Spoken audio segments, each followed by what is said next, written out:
Dan Peck, ESPN 106.7 in Auburn. Coach, there's uncertainty about future schedules in the SEC, but there seems to be a push to keep the Auburn-Georgia game on the schedule. I'd love to know your thoughts on the rivalry and the importance of continuing to play that game moving forward. Extremely important, border rivalry, a lot of ties between the two schools, the Vince Dooley-Pat Dye connection, a lot of respect for Auburn and Hugh. There's a lot of great rivalries. We seem to be, I think somebody told me this once, that we're the only school that has 5 contiguous states. So go figure. You end up with a lot of rivalries when you touch 5 states. So priorities will be based on what the SEC office thinks best. I don't have a lot of input on that. I kind of just deal with the hand that we get. On the aisle, 4th row. Corey LeBounty, WNSP 105.5, Mobile, Alabama. Coach Smart, your team back-to-back national champions. You talked about complacency and the challenge with complacency. Your team coming into this year, how do you go ahead and address all of those issues internally and block out the external factors? Well, we address them by the people we bring into our organization. I think you start by developing good people and bringing good people in. I just talked about it on the main floor, but we look for 2 characteristics: people that love football and people that embrace a selfless role. Once you do that, they don't have complacency because they have the right hardwiring. So, people that worry about outcomes like, oh gosh, my ego, why am I not getting the ball? Or like, oh man, we lost the game. Complacency sets in on those people because when they hit a milestone, they don't know how to respond to it. So we want people that are intrinsically motivated. I mean, they come from inside out and they want to be great regardless of that. Now, do we have all players like that? No. We're trying to move our needle to get the majority that way so that we can stomp out that complacency. And we just want to be as dominant and as good as we can be, and that starts with competing against each other. Front row. Chris Farblin, KSU 81 FM. The Florida-Georgia game is a rivalry that's been in Jacksonville for several decades. It's one of the most storied traditions in the SEC. But the future of the game's location has been in question with potential renovations to TIAA Bank Field. You've been vocal. You've said that you believe the game is better on campus. Could you go into more detail on why you believe the game should be played at Gainesville and Athens? Well, first off, you misspoke about the game. It's the Georgia-Florida game. Okay, so I want to clear that up. But for us, I really don't care where the game's played. I want what's best for the student athlete, and I want what's best for our program. Unfortunately, if you consider that to be a premier matchup and a national game, there's no recruit that will ever take an official visit or get to visit the campus while the game's in Jacksonville. That's just physically impossible. So both universities, not just Georgia, lose out on an opportunity to showcase their campus in the greatest light there is. And to me, that's really important. Every university I've been at, you had that feature game that everybody in the country wanted to come watch. Now, with that said, in the ever-changing landscape and the speeding up of recruiting, more kids are getting recruited in June in official visits, and they're finishing, like right now, the number of commitments we have. So less effect the season has on coming to games. So that's probably less than some. And with the renovation of the stadium, we're probably going to get to see how it is playing at a different location in the next 2 years. Left side, 4th row. Hey, Coach Smart, Jamal Kennedy, WSFA 12 Sports in Montgomery, Alabama. Georgia's the first school to go back-to-back national championships in football since Alabama did it, and you've been a part of both storied programs. Not asking you to compare, but do you see sort of what was built at Alabama now sort of starting to take shape here at Georgia? Again, I wouldn't compare. I think the two circumstances are very different. 2 different programs led by different people. A lot of respect for Nick and the things I learned from him, and I thoroughly enjoyed my time with him as an assistant coach. But what we're doing right now is based on the players and the people in the organization we have, not anything relevant to what we had when I was there. Left side, 3rd row. Hey, Coach. Taylor Kaufman with CBS 42 in Birmingham. What do you have to say to people who maybe say that Georgia's schedule is a cakewalk? And come play it. I mean, I'd love to invite any team in the country who wants to play in the SEC. Come right ahead.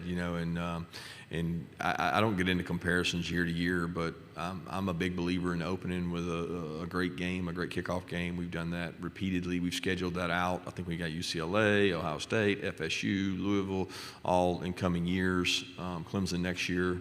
We had Oregon, and we had Clemson before that. So a lot of things I can control. I don't control the narrative that people create outside of our building.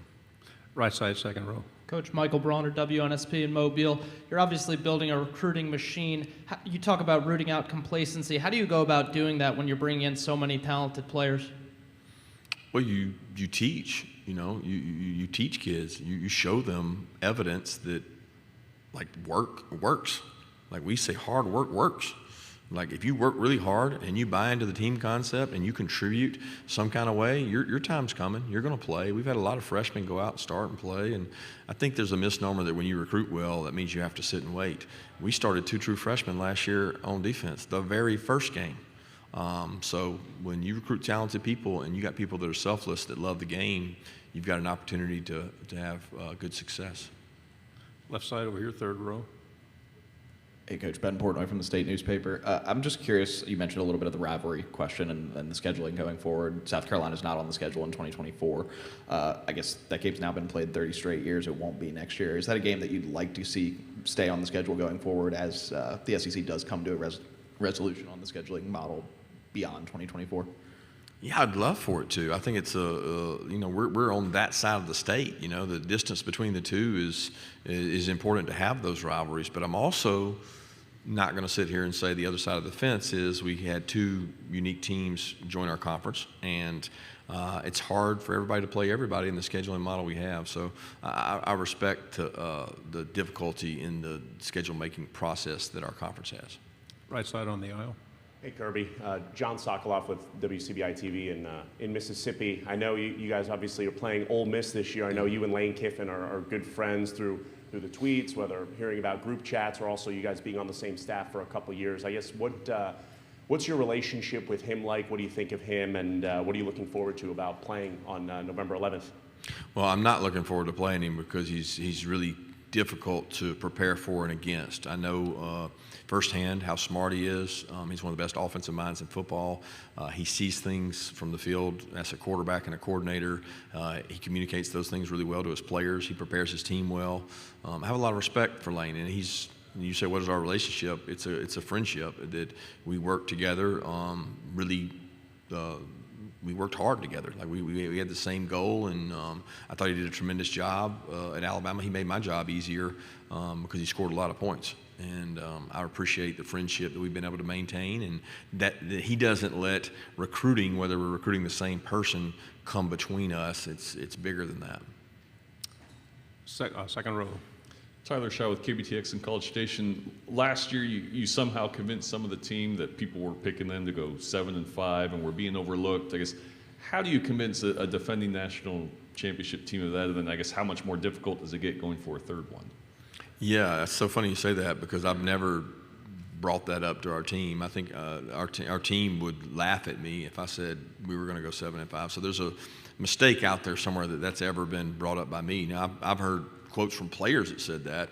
They might have read it somewhere, they might have believed it, but it never came from me because I'm a big self-confidence coach. So the entire offseason last year, I told them how good they could be because all they heard about was how many players they lost. And I pumped that through and through that we had a tremendous team and we're going to be a really good team and they're going to go out and play competitive football. But I don't get into the narratives because once you start using that to motivate your team, you're going to struggle. Right side, second row. Good morning, Coach. Brianna Jones with WTVY in Dothan, Alabama. Earlier, Kamari said that the team's only weakness was really maintaining the positive mindset. How do you guys do that and create your own identity when you're constantly being compared to Alabama? Yeah, I don't know that we're constantly compared. I haven't noticed us being constantly compared to Alabama. I wouldn't feel that way. I feel like we're compared against our own success and the success we've had since being there. I think we're one of the only teams in the country to finish 7 years in a row, maybe, or 6 years in a row in the top 7. So not just about championships, it's being relevant every year.